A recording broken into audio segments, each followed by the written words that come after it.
Hey, what's up, guys? Pond Hopper here. I want to go over a few buzzbait modifications with you today. If you've seen any of my videos before, you'll know that I love buzzbaits. They're actually up in my top 3 or top 5 of go-to baits. These are 2 really inexpensive, cheap buzzbaits. I actually bought them at Walmart for $1 a piece. You can see the buzzbait in the video here. Here's also the skirt that comes along with it. I'm going to set that right there so you can basically see the colors in this. What I want to do is as you notice, I've taken the skirts off. And these aren't the best built buzzbaits, but for $1, what are you going to do for $1? Take this. As you can see, this is bent. Actually, it was out a little further. I've already bent it in a little bit. But as you can see, I think they were out like that when I bought them. You can see that's way up there. How's that going to react in the water? Well, what I've done is basically took my pair of pliers, just a regular pair of, if I can get them in the video shot there, just a regular pair of long nose needle nose pliers, and basically have taken them and just bend that back down just a little there, just kind of tweak it. Of course, this is going to be a little bit of a pain, and it may take you a time or two. It may take you a little bit of adjusting. And it's not going to get perfect straight. In my opinion, you don't really want it to be perfectly straight. Because if it's perfectly straight, you're going to be sitting there beating that. Which, yes, that could be a good thing in the water because it's going to make more vibration and more noise. So maybe that is a good thing. Another thing I'm going to do is I'll take this right here. We're going to take this little retaining clip off of here if I can get this bent back far enough. We're going to take this little bad boy right here. It doesn't want to seem to bend for me. There we go. And we're going to slide this little rivet off. Well, we're going to try. Let's do that. Alright. So I had to do a little bending. Get that little clip right there off. Then I'm going to take it and slide that off. Set it right there. Alright, so what we're going to do is a little modification here. As you can see, I've taken the wing or the buzzer off, a retaining clip right there.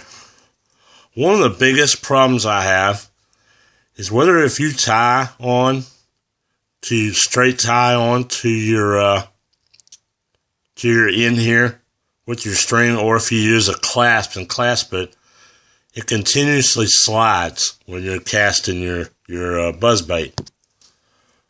I threw a clasp on this other one right here, just for kind of demonstrations, but as you can see, myself as a bank fisherman, I'm always going to ponds. I'm always going to what they call urban lakes or community lakes now, and that's what I fish. Well, I'm not going to want to tie and retie and cut and retie 20 times in one morning when I could be catching 20 fish if the possibility arises. So I do use these little small clasps right here. I'm sure some of y'all used them once or twice before. I like them because it makes it really versatile to be able to change my lure quickly so I can get back out on the water. Well, the problem with a spinnerbait or a buzzbait, as you can see, when you're casting, it'll throw it down here. Sometimes it'll throw your line all the way down here. Then you end up with your line tangled around your spinner blades or your buzzbait blade, and you're all tangled up, and you're scaring fish, and you're wasting your time on the water. So, I've done two things. I've done one-on-one where I've taken some small wire and wrapped around the end of this to where it can only sit right there, which has worked really well for me, but it adds just a tad bit of weight. So, what I'm going to do, I'm going to set this one back down and pick the one I took apart up already. What I'm going to do is I'm going to slide a bead onto this one, and I'm going to slide it up here. Now, this is going to do two things. Let me go ahead and slide. Well, if I can get it lined up, get it back on there. We'll get there today, I promise. Maybe in a minute, but we're going to get there today. There we go. Now, slide our little connector back on there, and just for a second, just right now, we're going to go ahead and bend that. Now, I did that kind of crooked, as you can see. So I need to tweak that and fix that. You don't want to, number one, you don't want to have that little bend right there being bent real high. I should have done a shorter bend. Because if you do, it's going to get caught up in grass if you're fishing a lot of grass or hydrilla throwing it across. Anyhow, back to my point. This is going to stop two things. Your line or your clasp is going to slide still a little bit on and off this neck, but it's going to stop this bead, which should help prevent from tangling around your buzzbait or your spinner blades or whatever, spinner or buzzbait you're using.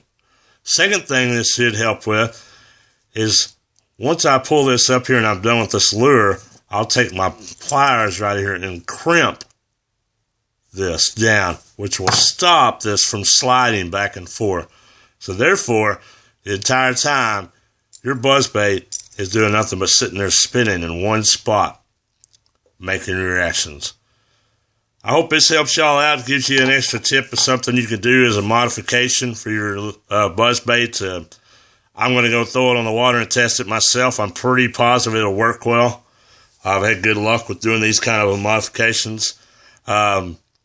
If you like the video, give it a thumbs up, and please subscribe to my channel. Thanks for watching.